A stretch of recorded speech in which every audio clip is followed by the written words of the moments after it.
Hey y'all, we're gonna make an omelet today. So we're gonna have some coffee, make some breakfast, and yes, I am a pumpkin spice girl. All right, the first thing that we're gonna do is get our bacon going. And we're making an omelet, so you can pretty much do anything that you want in it. It can be very, very simple with just cheese. You could make a frittata. You could do any combination of vegetables, Southwest. You could put broccoli in it and make more like a quiche type of list of ingredients. But I like onions, bell pepper, bacon, coarse bacon. A staple to everything's better with bacon in my opinion. And everything's better with butter in my opinion. Alright, so we're going to get that going.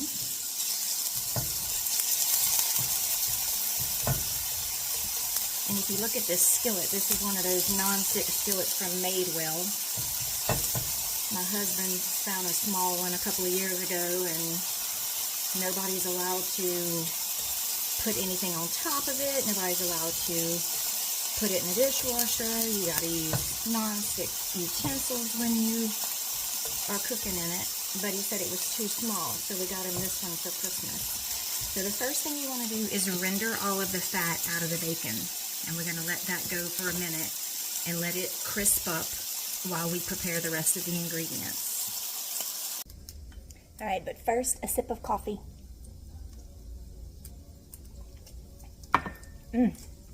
Alright, you want to cook all of your vegetables before you put them in your omelet. You can put them in there raw, but personally I don't like to bite into a big old chunk of crispy onion or bell pepper or something like that. So you don't need very much ingredients quantity-wise per omelet, which is great because they go far. You can have very little bitty ingredients in your refrigerator and you can make a whole bunch of omelets with them. So literally just like a little tablespoon worth of onion. I'm going to put it in the skillet with the bacon, and the bacon is looking great right now. And I'm also going to take a little tiny sliver of bell pepper. Julienne your bell pepper if you like little tiny pieces. And then you just kind of line them back up.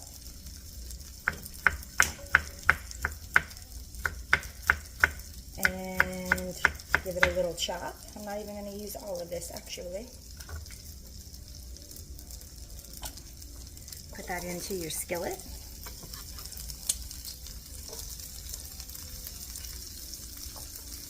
And then I have a few mushrooms right here. I'm just going to give them a little rough chop.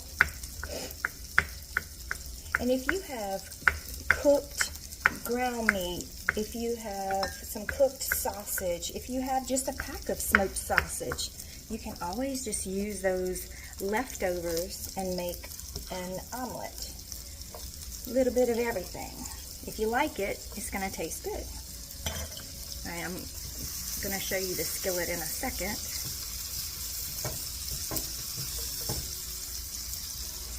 This is what it's looking like at the moment. So we're just going to let all these things cook down a little bit more in that bacon grease.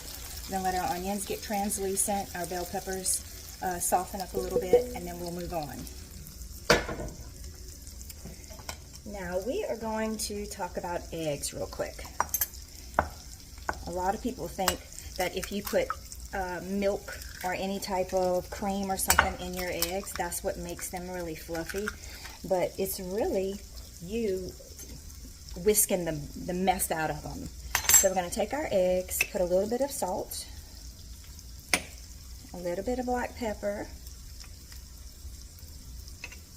and then we're just going to whisk until the whites are very, very, very foamy.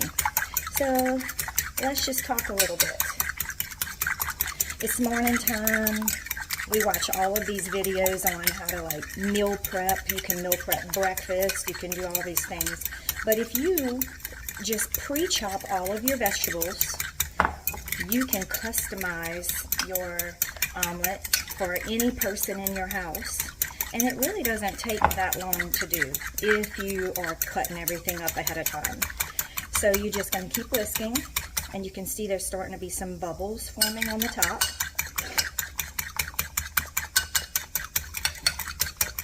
You can make this a little bit more Cajun-like. You can put some tasso in it.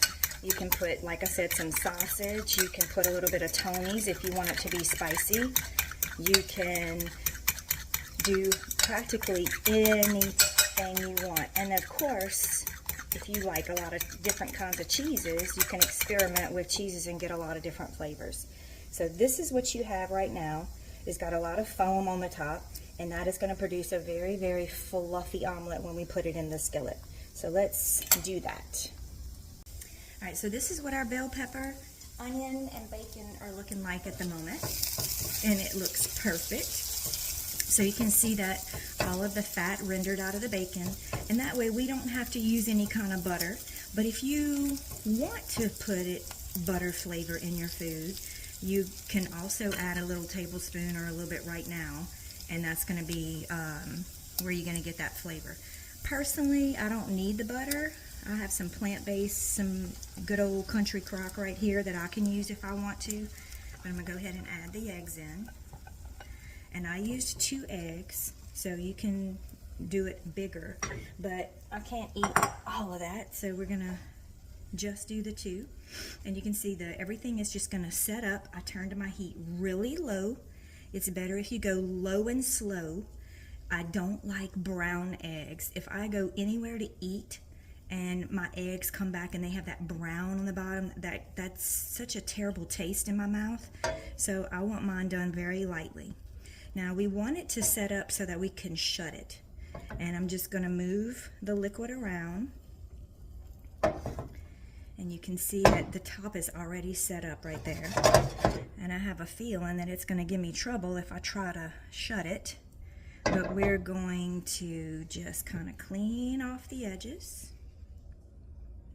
And we're just going to be patient and keep moving the liquid, lifting up your corners so that the liquid goes under there.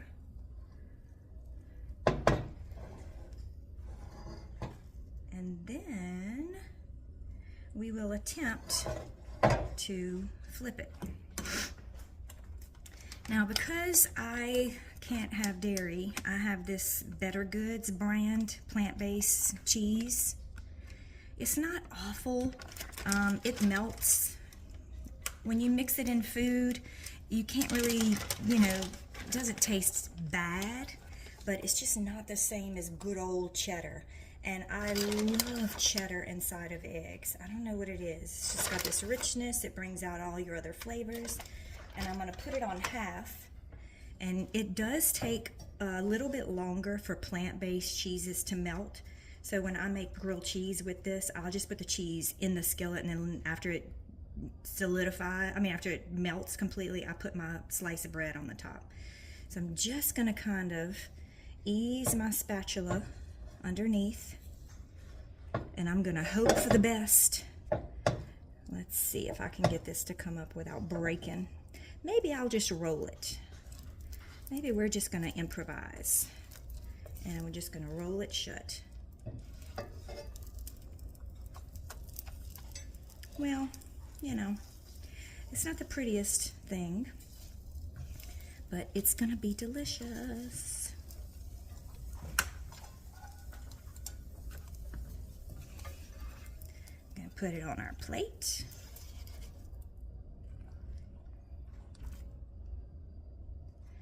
And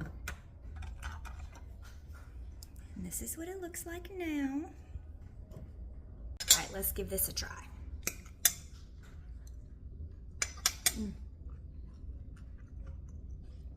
Omelets are delicious. So is my coffee. Y'all have a good day.